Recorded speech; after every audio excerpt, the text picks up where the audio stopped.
और आपको बताए, धनी बनना हो तो बिल्कुल सरल उपाय है, अकाट्य उपाय है।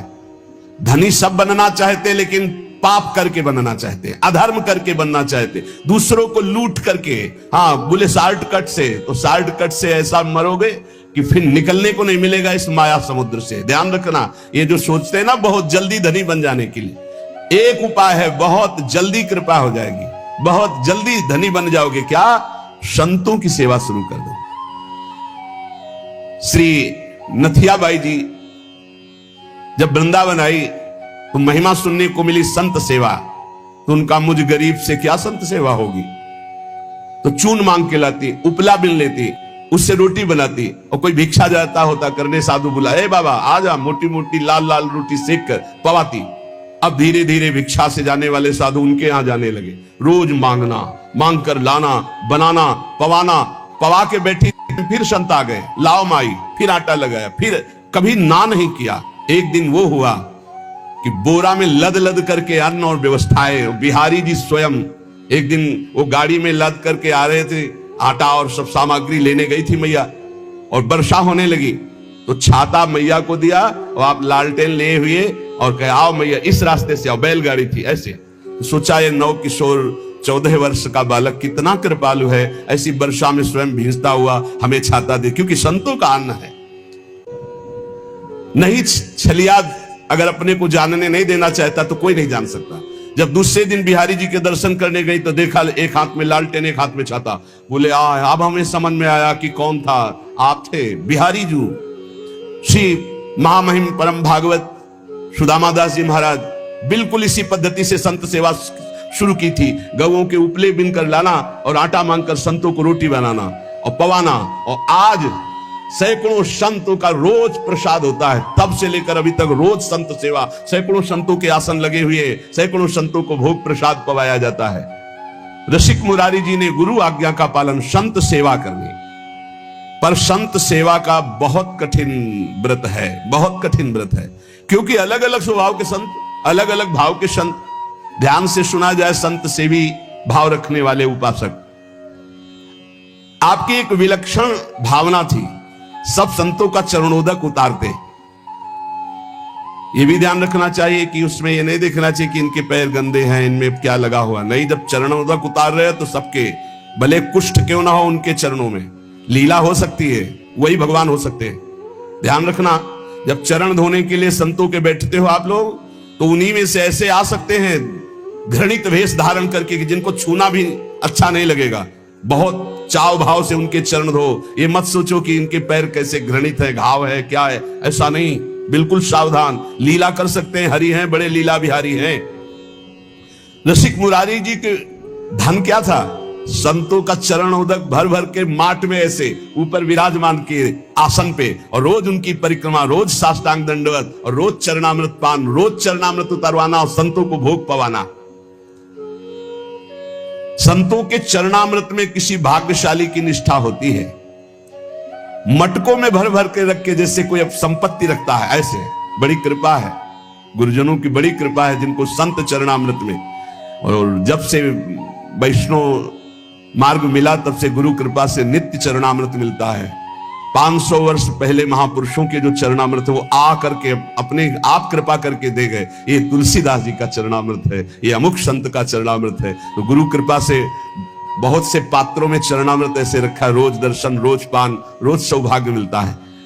चरणामृत, उसकी पूजा करते, आरती उतारते, परिक्रमा करते, दंडवत करते संतों के चरणामृत की। चरणामृत की निष्ठा, जबान में सबसे पहले चरणामृत। कई बार ये लीला होती, वहां अलग चरणामृत, यहां अलग चरणामृत रखा, पहले चरणामृत, फिर जो कुछ बाल भोग जो भी मिले, पहले चरणामृत, भोजन तो पहले चरणामृत। चरणामृत की निष्ठा होनी चाहिए, ऐसा नहीं कि भोजन देखा टूट पड़े। श्रीधर बाबा जी की हमने निष्ठा देखी, अगर चरणामृत बोले बाबा चरणामृत तो संपन्न हो गया, तो फिर प्रसाद नहीं पाते, फिर दूसरे दिन चरणामृत जब मिलेगा तभी प्रसाद पाएंगे। बड़ी निष्ठा होनी चाहिए चरणामृत में, संत चरणामृत में। कभी कभी विचित्र लीला हुई, संत चरणामृत उतारा गया और 4 दिन के बाद दुर्गंध प्रकट हो गई। अब इतनी कीमती चीज कैसे फैला दे?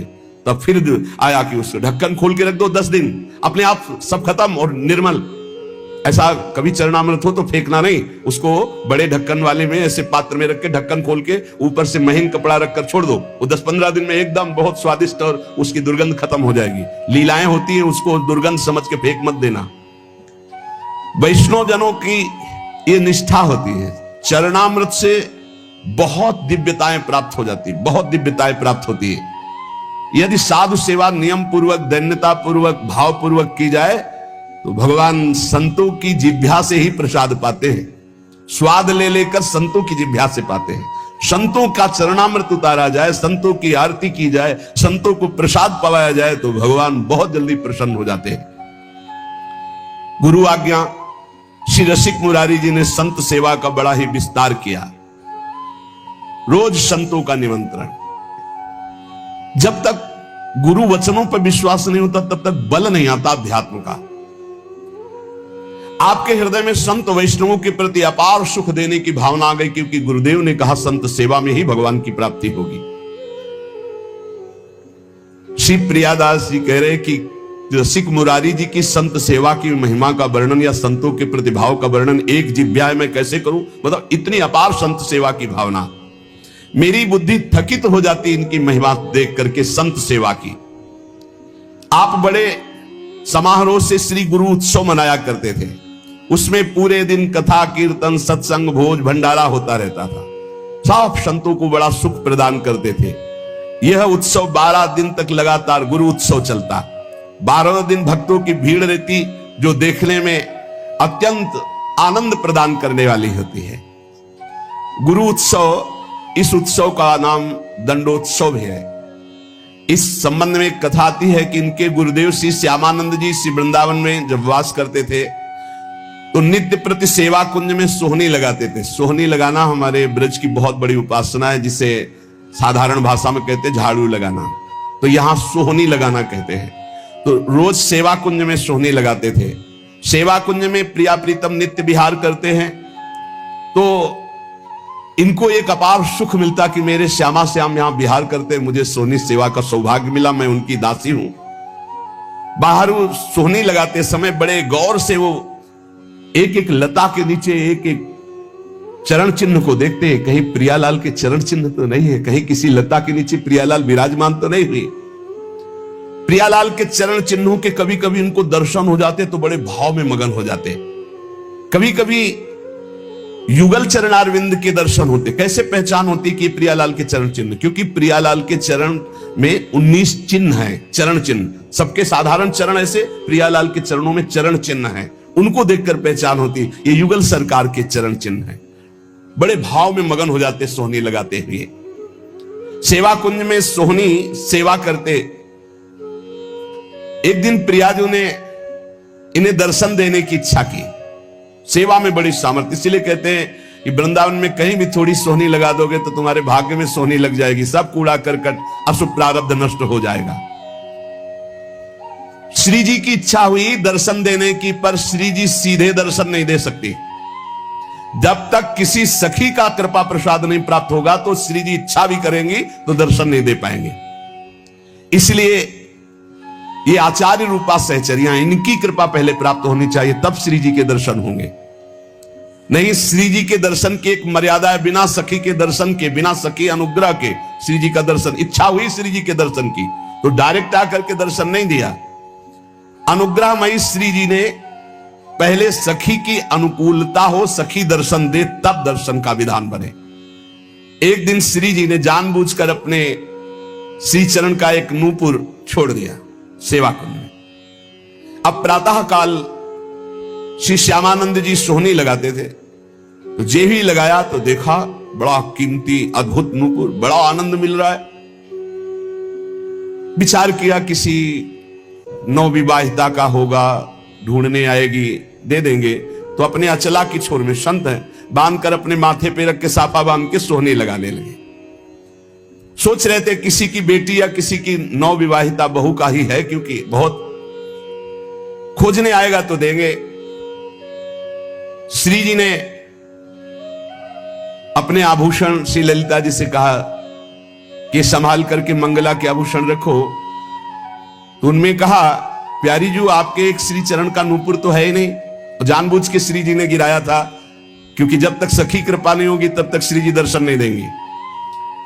जाओ देखो सेवा कुंज में किसी लता के नीचे कहीं अरज कर तो नहीं गिर गया। ललिता जी ने खोज प्रारंभ की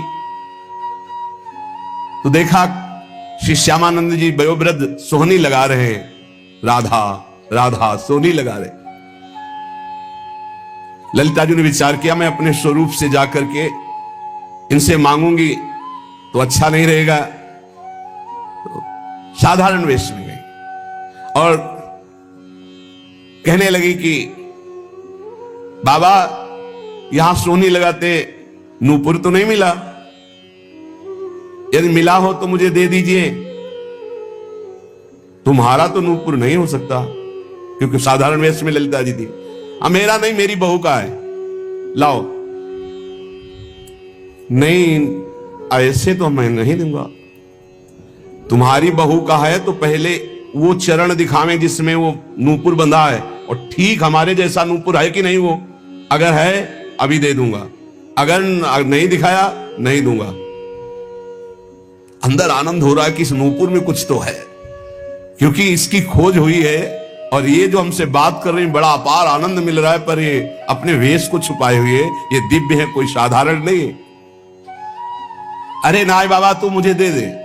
नहीं नहीं मैं आपको दे दूं। और थोड़ी देर बाद जिस बहू का गिरा है या जिस बेटी का गिरा है वो आके बोले कि मेरा नूपुर, तो हम तुम्हें कहां खोजेंगे? नहीं, हम तभी देंगे जब दूसरे चरण का नूपुर पहना के, तब हमें वो नूपुर वहां, तो ये नूपुर ले उनके चरण में बांध। बहुत हट किया ललिता जी ने, नहीं दिया। तब जाकर श्री जी से बात की तो श्री जी ने कहा सखी अब तो हम ही को चलना होगा, क्योंकि बहुत जिद किए हैं और श्री जी दर्शन देना चाहती थी, इसलिए ये लीला की। और सखी देखिए रोज मेरी कुंज की सेवा सोहनी सेवा करता है, चलो इसको निहाल करते हैं। देखो कैसी हमारी करुणामयी स्वामी जी, देखो नूपुर भी मिल जाएगा और रोज सोहनी सेवा करता है तो इसका फल भी उसको मिल जाएगा, मेरे दर्शन हो जाएंगे। श्री जी उतावली है दर्शन देने के लिए, इसलिए हमारी स्वामिनी जैसा स्वभाव किसका, सहज स्वभाव पर्यो नवल किशोरी जी को मृदुता दयालुता कृपालुता की राशि है, स्वयं दर्शन का विधान बनाती, अपने नूपुर छोड़ दिए। श्री जी ललिता जी के साथ आए। ललिता जी ने कहा देखो इनके चरणों की तरफ देखो, वो नूपुर है ना, ऐसा है ना नूपुर, उतारे देख, हाँ। साष्टांग चरणों में लौट गए, श्री जी की करुणा देखी, इशारा किया मैं बांधू। श्री जी ने श्री जी के चरणों में नूपुर बांधा और श्री जी ने वरद हस्त श्यामानंद महाप्रभु के मस्तक पर, क्या सौभाग्य। ये कथाएं नहीं है, यही की सत्य घटनाएं हैं। ये घर है श्री जी का घर, ऐसा न समझो किसी युग की कोई हम कथा कह रहे हैं, ये घर है श्री जी का प्यारे। यहां आज भी श्री जी, कैसे तुम्हें बताए, बस वाणी की सामर्थ्य नहीं, कहा कहो एक जीव सखीरी बात की बात बात। श्री जी दुलार कर रही श्यामानंद, मेरी कुंज की सोहनी लगाने वाली मेरी ये सखी है, दुलार कर रही। अपने कर कमल से श्री जी के अति दुर्लभ ब्रह्मेश्वरादि सुदरूह पदारविंद, उनमें नूपुर पहना रहे हैं श्री श्यामानंद जी। श्री जी बहुत प्रसन्न, लौट गए फिर चरणों में, तो अपने श्री चरणों की जो नूपुर बांधा था वही झनकारते हुए ऐसे मस्तक में किया, तो नूपुर की दिव्य छाप श्यामानंद महाप्रभु के मस्तक पर पड़ गई। अब तो प्रेम मगन डूबे हुए आए, तो उनके गुरुदेव श्री हृदयानंद जी ने देखा, श्यामानंद जी के मस्तक में छाप देख करके कहा कि ये आज कौन सी मस्ती है, और ये संप्रदाय के विरुद्ध छाप कैसी लगा ली, नूपुर की ऊपर से रज, तो वैसे चिन्ह बल गए। ये मनमुखी मस्तक पर छाप कैसी जो हमने दी वो तो नहीं लगाई। अब उन्होंने जानबूझकर थोड़ी, ये तो श्री जी का कृपा प्रसाद प्राप्त हुआ था। उन्होंने कहा कि ये मनमुखी छाप गुरुदेव नहीं है, ये इष्ट देव ने छाप लगाई है। डांट करके कहा नहीं नहीं, ऐसा लगता है, देखो ध्यान से समझने की बात है कि भला श्री जी ऐसे कैसे, हृदयानंद जी ने सोचा ये बहाना बना रहा है, डांट कर कहा इसे सीख धो डालो, जो आज्ञा। श्यामानंद जी ने बहुत धोया, रगड़ रगड़ के, छाप नहीं छूटी। श्री जी की लगाई हुई चिदानंद छाप कैसे छूट सकती? गलती हो गई, शिष्य के प्रति गलती हो गई। वैष्णव ने कहा कि देखो हृदयानंद जी, आपने हम सबको एकत्रित किया था श्यामानंद जी को दंड देने के लिए, लेकिन आज हम आपके ऊपर दंड लगा रहे हैं क्योंकि आपने गलत किया। अपने शिष्य के माथे को इतना रगड़ा, रक्त प्रवाह, और वो कह रहे श्री जी ने किया, फिर भी आप नहीं मान रहे। तो तमाल वृक्ष से सुबल सखा प्रकट होकर के साक्षी दिया। तो अब ये दिव्य है जो वाणी आपके अंदर आकर विश्वास दिलाई, तो अब हम आपको क्षमा नहीं करेंगे। इसके प्रायश्चित में 12 दिन तक आपको संतों को प्रसाद पवाना होगा, अखंड 12 दिन कीर्तन चलेगा, भगवत चर्चा चलेगी, ये दंड है आपको। तो उस दिन से दंडोत्सव मनाया जाने लगा हृदयानंद जी के। श्यामानंद जी तत्काल समस्त वैष्णव के समक्ष खड़े होकर हाथ जोड़कर कहा कि गुरुदेव को जो ये दंड शब्द कहा गया है, ये मैं स्वीकार करता हूं। आज से ये दंडोत्सव मैं करूंगा। मेरे अहोभाग्य है, शायद गुरुदेव यही करवाना चाहते थे, इसीलिए ऐसा बोले। देखो, शिष्य में अब भी गुरु के प्रति दोष नहीं आ रहा। बलिहारी इसीलिए तो महापुरुषों के पावन चरित्र हमें शिक्षा देते हैं। वैष्णवों ने कहा धन्य है, धन्य है, धन्य है श्यामानंद जी, धन्य है तुम्हारी गुरु भक्ति, और संतों ने स्वीकृति दे दी। श्यामानंद जी बड़े